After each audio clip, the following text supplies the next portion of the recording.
I'm certain that Paul McCartney needs no introduction. By the 80s, he had practically spent the past 2 decades proving that everything he touched turned to gold. In 1984, he returned to narrative cinema for the first time since the Beatles' breakup, for a film he wrote himself. It was his first screenplay. Well, now this is a first. Never done this before, but how exciting is this? It was filmed in 1982, but they delayed its release until 1984 to leave a reasonable amount of time between its soundtrack and Macca's previous album, Pipes of Peace, meaning that hardcore fans and critics alike had been in eager anticipation of Paul's big screen return for a while. The response was, well, mixed. Itself has already been roughly handled by film critics in the States, and after its showing in Liverpool last night, it got another bad press in today's papers here. McCartney's talents as singer and songwriter aren't in doubt. His film is another matter altogether. The reviews have been about 50% good, 50% bad, all of which you showed, I noticed. McCartney's performances are lifeless. He can't act, but even when he sings, he seems bored, as if he's above performing for us. Variety said the film was characterless, bloodless, and pointless, a feeble concoction. This is little more than a $9 million home movie. It is the worst movie of the year. It is egomania run riot. See, anything I do, I think looks like an indulgence. Paul's oldie is no Goldie. With a gossamer-thin storyline, it is overblown video rubbish.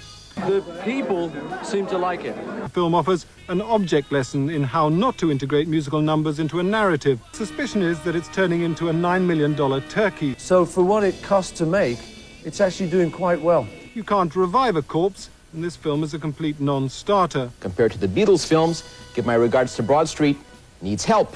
This movie is a real disgrace. Well, I hate him. I can't stand him. I hate his music. I think it's a home movie. It should never have been made. What do you reckon? It's going to be one of those days. Give my regards to Broad Street as being considered the greatest embarrassment of Paul's 6-decade career.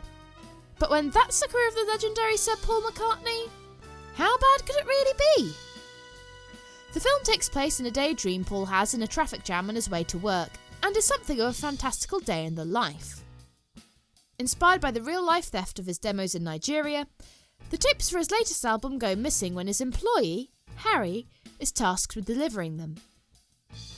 As Harry is a former crook, everyone suspects that he has taken off to sell them as a bootleg, but as a mysterious business partner muscles in to take over the company, Paul suspects that there's more here than meets the eye. The film starts strong with a slightly fantastical spin on Paul's life as the conflict is set up. And then we get a recording session. And a music video. And another music video. And another recording session. Herein lies the problem. The film just doesn't know how to balance the plot and the music videos. It's not so much the thin plot that weighs the film down, but the poor pacing of it. Obviously, you can draw comparisons to the Beatles' first 2 films, directed by Richard Lester, A Hard Day's Night and Help. A Hard Day's Night was similarly a film that was a fantastical day in the life of the Beatles, as they went to press conferences and prepared for a TV special. It had little plot apart from the Beatles constantly wanting to have a good time, and Paul's grandfather constantly wanting to cause drama. However, the boys eventually needed to find Ringo, after Paul's screaming grandfather persuaded him to sneak off. This bigger conflict only appears at the end of the movie, and the Beatles break free from their schedules straight away to solve the situation, instead of starting with the conflict and doing hardly anything about it. Whilst the theft of his tapes clearly concerns Paul, he does very little to try and fix it. As it was more dramatic, we had a bit more happening in terms of plot and Help, but there wasn't a big mystery that needed solving, as the lads were just chased from place to place. Sure, they've got a recording session to do, but they'll do it surrounded by tanks in the middle of a field whilst the bad guys tunnel under them.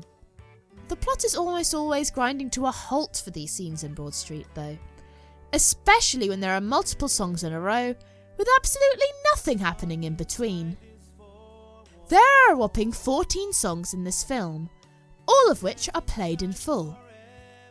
And don't even get me started on the fact that this film sets itself up as a mystery, only to give the potential suspects less characterisation than the suspects of an average Scooby-Doo episode. Hell, that goes for everyone in the cast. Paul only starts properly looking for the tapes about 10 minutes from the end of the film once he finishes work. And then the conflict is solved very quickly. And it doesn't help that all this driving around takes place whilst Band on the Run is playing in the background, wasting the cinematic potential of the song. That song has more plot than this whole film. I'm not going to spoil the ending, but it's abrupt and not particularly satisfying. It's like if at the end of a Scooby-Doo episode, the ghost was just some laundry flapping around on a washing line, and no one was to blame except for a particularly strong gust of wind. They could have gone for the real tapes were the friends we made along the way kind of thing. But in order to say that it's about the journey, not the destination, we need to see more of that journey rather than a bunch of music videos. As for the music itself, it's no surprise to say that it's fab. There's a handful of Macca's greatest hits that have been re-recorded, as well as a couple of new ones. The re-recordings are great, and there are even some improvements on the originals. Paul never played the bass this funky on the original Silly Love songs.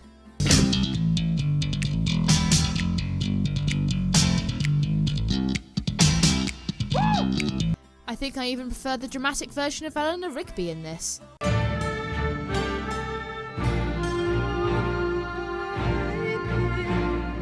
In the first few minutes, the film sticks to the fantastical edge quite well, but the rest of it feels too drab in comparison.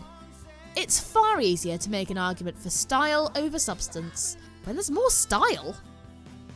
The two scenes where they are filming a music video have some spectacle, and if there was more of it, then it wouldn't be so bad.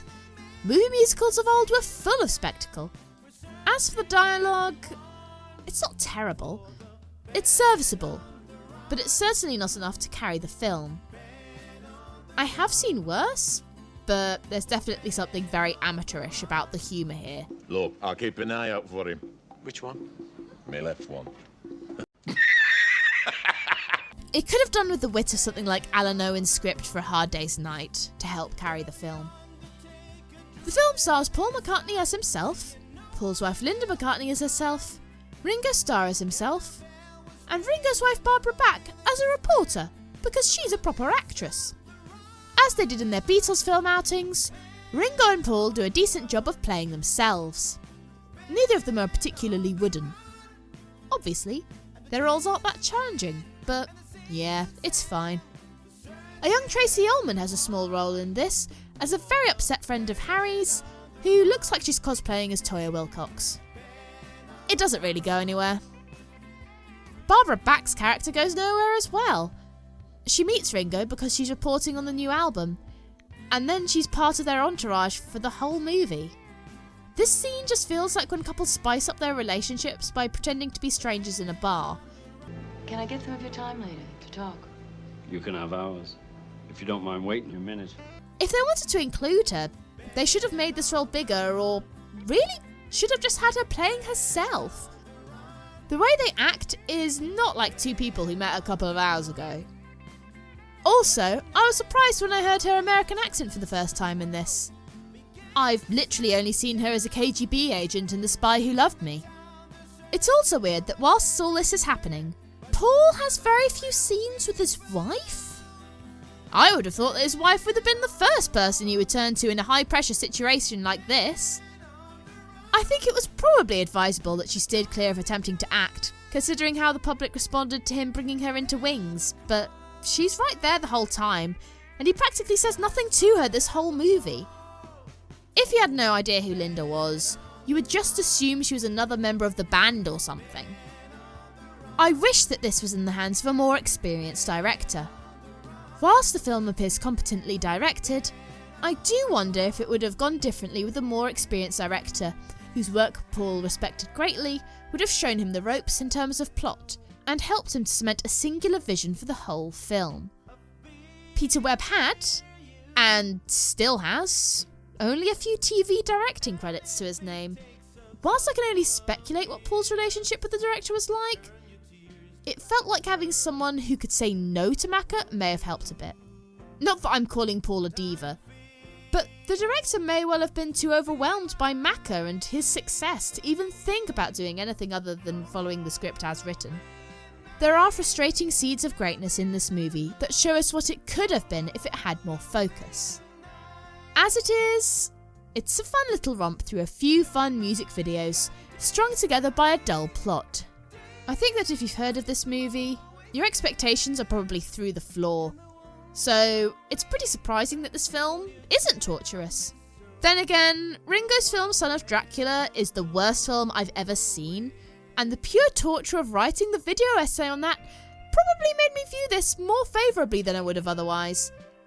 It certainly lowered the bar for all post-Beatles projects.